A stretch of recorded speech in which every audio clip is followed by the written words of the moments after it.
Nah, sekarang ada beberapa filosofi doa yang harus kita cermati. Yang pertama dari Søren Kierkegaard, filosof eksistensial. Katanya Kierkegaard, prayer does not change God, but it changes him who prays. Jadi ada yang mengkritik doa itu, loh, kalau orang berdoa kemudian dikabulkan, itu apa berarti Allah berubah pendirian? Maksudnya Allah ini bisa dipengaruhi. Yaitu kalau dalam filsafat jawabannya banyak. Jadi yang pertama ya Allah itu, ada yang bilang enggak, Allah tidak dipengaruhi karena semuanya sudah dalam skenario-nya Allah. Itu jawaban pertama. Termasuk kamu berdoa, itu skenario-nya Allah. Kamu berdoa dan nanti dikabulkan, itu skenario-nya Allah. Kalau Allah tidak ingin memberikan kamu A, batinmu tidak akan diarahkan untuk kamu berdoa meminta A. Kamu berdoa meminta A, itu memang dirancang oleh Allah, kamu besok akan dapat A. Itu jawaban pertama. Jawaban kedua, apa Allah bisa berubah atau tidak? Loh, enggak, pengetahuannya Allah itu beda dengan pengetahuan kita. Kita menyebutnya berubah, tapi sebenarnya enggak berubah. Allah itu menakdirkan alternatif-alternatif dan kita yang milih. Kayak minggu lalu ya. Jadi kita itu oleh Allah diberi pilihan-pilihan yang setiap pilihan ada efeknya. Ketika kita berdoa meminta sesuatu, ini sebenarnya sedang menghidupkan salah satu pilihan ini. Nah, mana yang kita pilih ya sesuai yang kita inginkan, dan itu yang jalan. Mana yang tidak kita pilih akhirnya tidak jadi aktual. Jadi itu kayak tombol-tombol, mana yang kita pencet itulah nanti yang nyala. Dan semuanya masih dalam kerangka ketentuannya Allah. Nanti ada yang bilang ini perspektif. Perspektif itu ya dari sisi Allah semua sudah ditentukan, tapi dari sisi manusia tidak.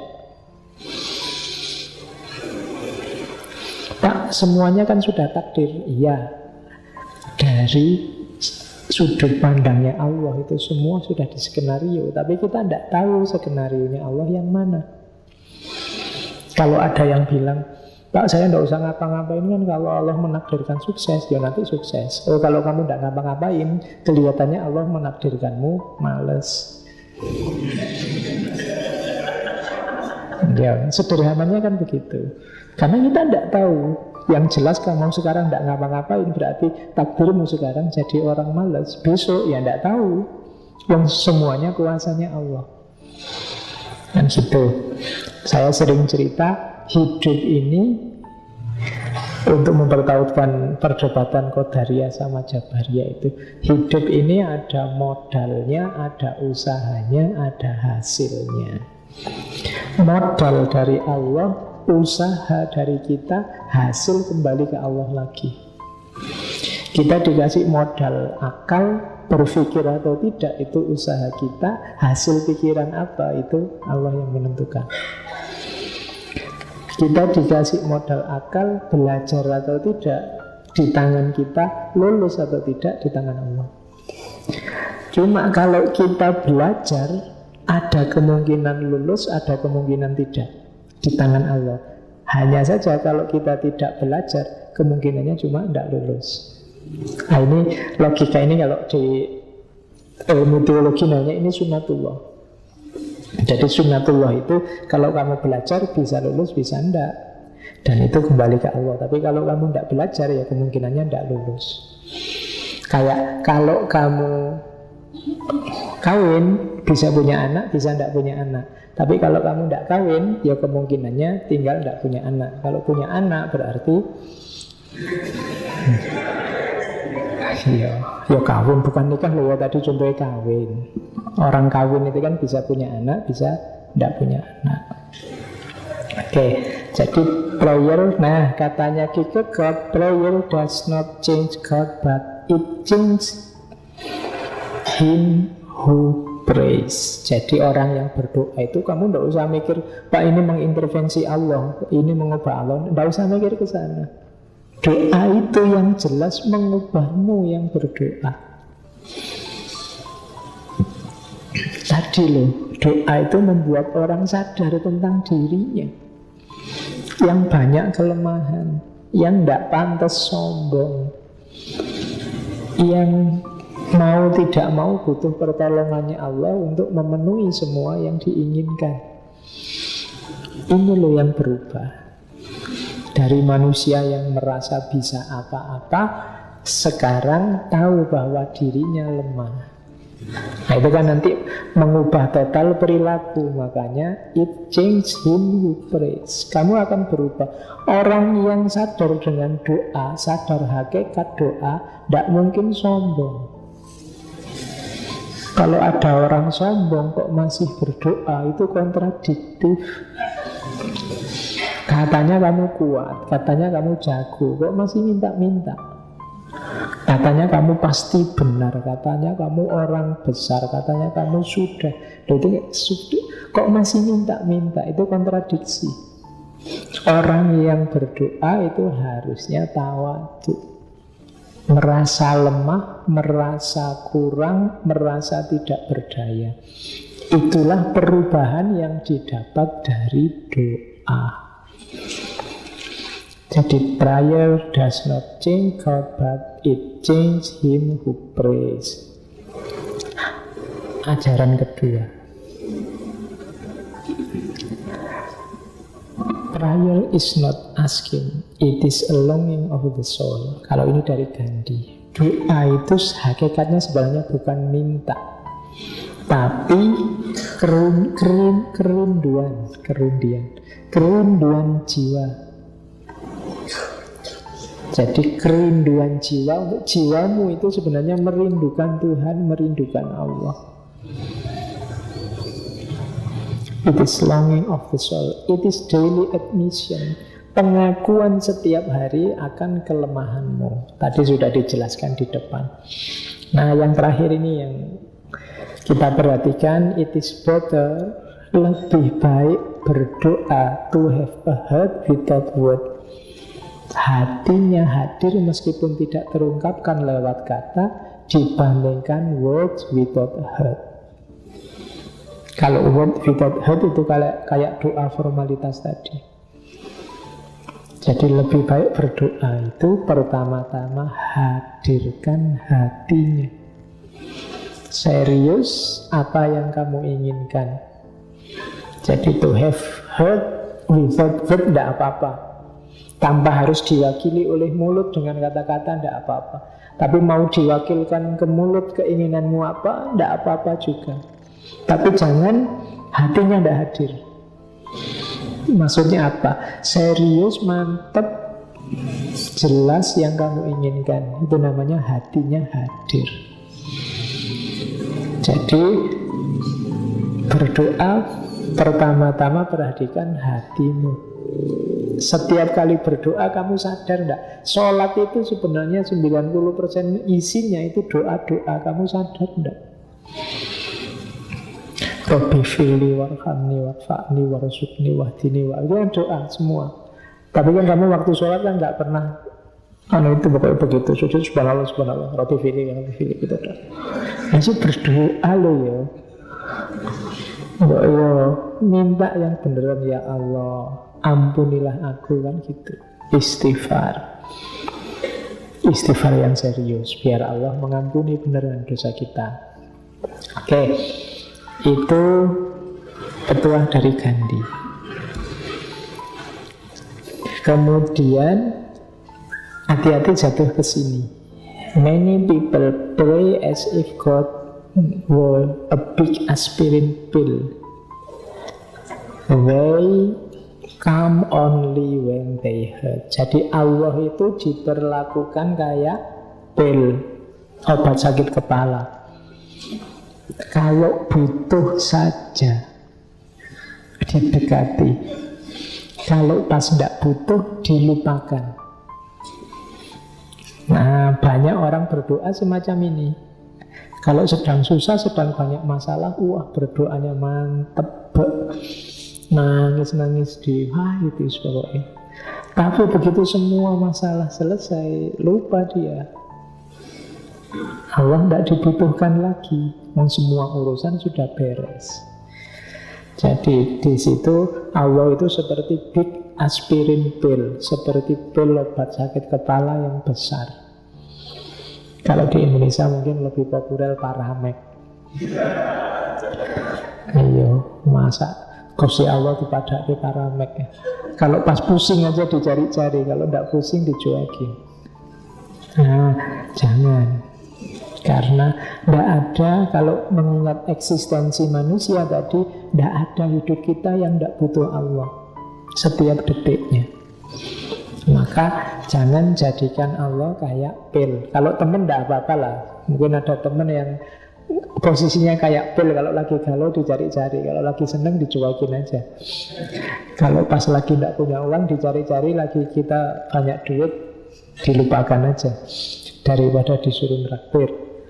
Nah, jadi kalau Allah jangan, dia harus selalu ikut biar tidak kayak big aspirin pill. Nah, ini juga ada quote bagus tentang doa, filosofi selanjutnya. Kalau ini ngajari kita, do not pray for easy life, pray to be stronger man. Jangan berdoa minta hidup yang mudah, tapi berdoalah untuk jadi orang yang kuat menghadapi persoalan-persoalan besar. Karena kalau kamu minta hidup yang mudah, ya nanti kamu hidup di level rendah terus. Nah, ya Allah, beri aku soal-soal ujian yang gampang. Ya kamu SD terus. Ya, jadi mintalah kamu tangguh bisa menjawab soal level perguruan tinggi. Jadi ya tidak apa-apa kita berdoa, mudahkanlah urusanku, tapi berdoa juga buatlah aku kuat menghadapi urusan ini. Kalau nanti urusannya dimudahkan, kamu tidak naik level. Kamu di urusan gampang, terus waktu urusan sulit, wah ini sulit ya Allah, kasih yang mudah aja ya. Kamu dikasih yang mudah terus. Tidak kaya-kaya, tidak sukses-sukses nanti kamu. Cari aman terus. Do not pray for tasks equal to your power, pray for powers equal to your tasks. Jangan berdoa minta hal-hal yang sesuai dengan kekuatanmu. Wong kamu itu lemah. Tapi mintalah kekuatan yang sesuai dengan tugas-tugasmu. Jadi jangan minta dosennya menurunkan standar nilai, tapi mintalah kamu yang bisa jawab pertanyaan dosennya di standar tinggi. Jadi hidupmu biar naik kelas. Kan banyak orang itu waktu ada kesulitan, ya Allah minta kemudahan, cuma kemudahannya bukan berarti kesulitannya diturunkan levelnya, tapi dirimu yang kuat menghadapi kesulitan itu. Sehingga yang semula rasanya berat sekali, sekarang rasanya enteng. Nah, kalau soal kayak gini simple. Sampai ke level itu.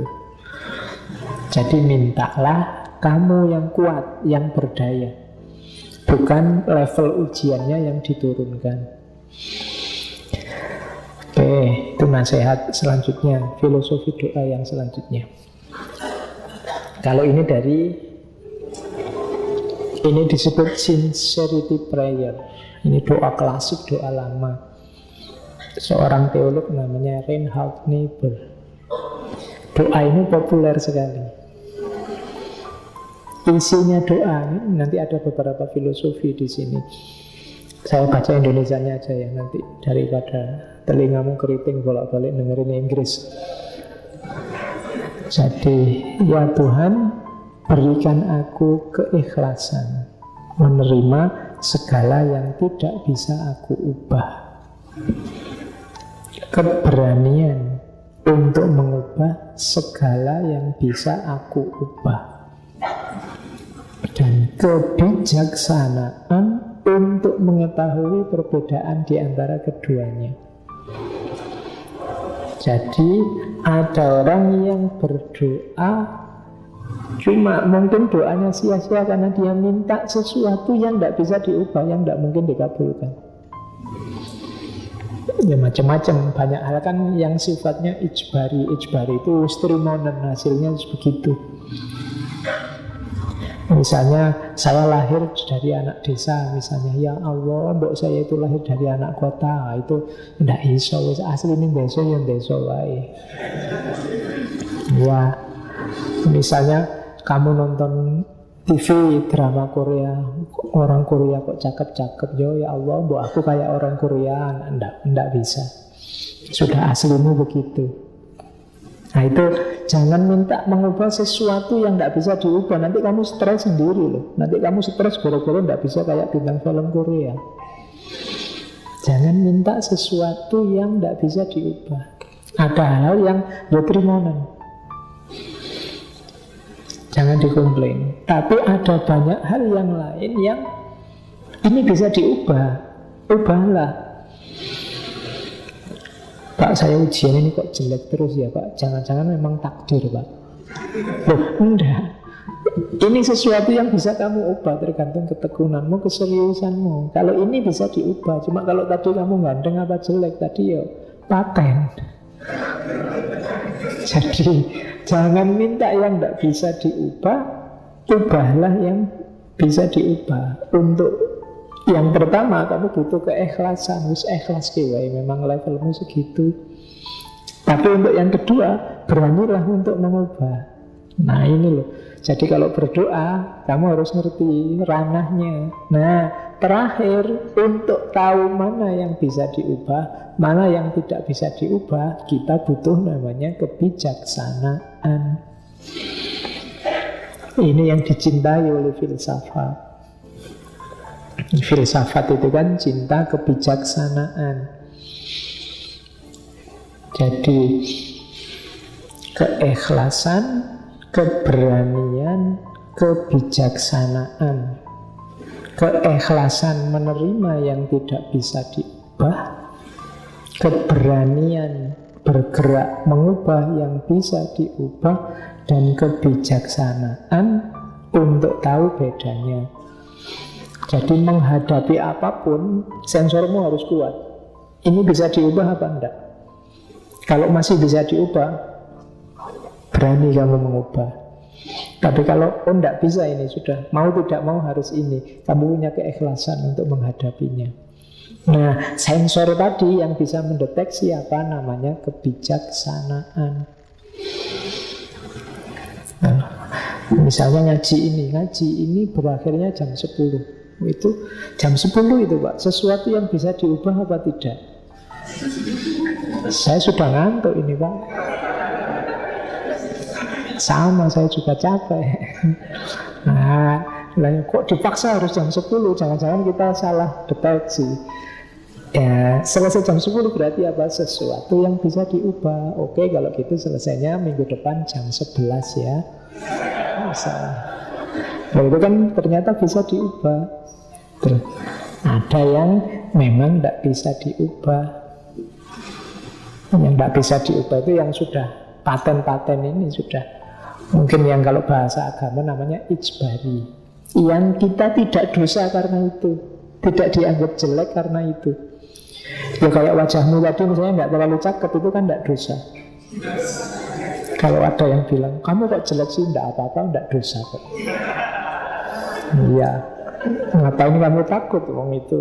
Ya memang dari pabriknya begitu. Bukan sesuatu yang dosa. Beda sama lawannya ijbari itu kan ikhtiari. Ikhtiari ini yang bisa diubah tadi. Ijbari itu kalau filsafat modern namanya kholak.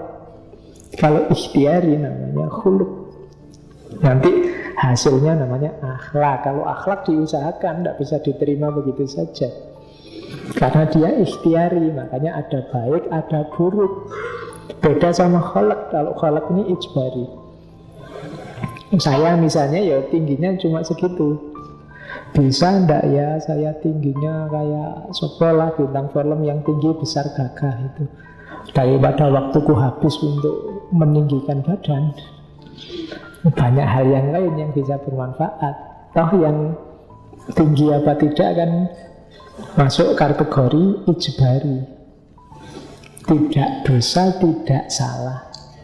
Nah, ini yang hikmahnya dari doa ini, sincerity prayer, doa keikhlasan. Jadi hidup ini kamu butuh 3 bekal: keikhlasan, keberanian, dan kebijaksanaan. Ikhlas menerima yang sudah jadi ketetapan. Ketetapan itu termasuk yang sudah diusahakan terus ketemu hasilnya. Itu keikhlasan namanya. Kemudian kepercayaan, keberanian untuk yang berubah. Dan yang ketiga kebijaksanaan.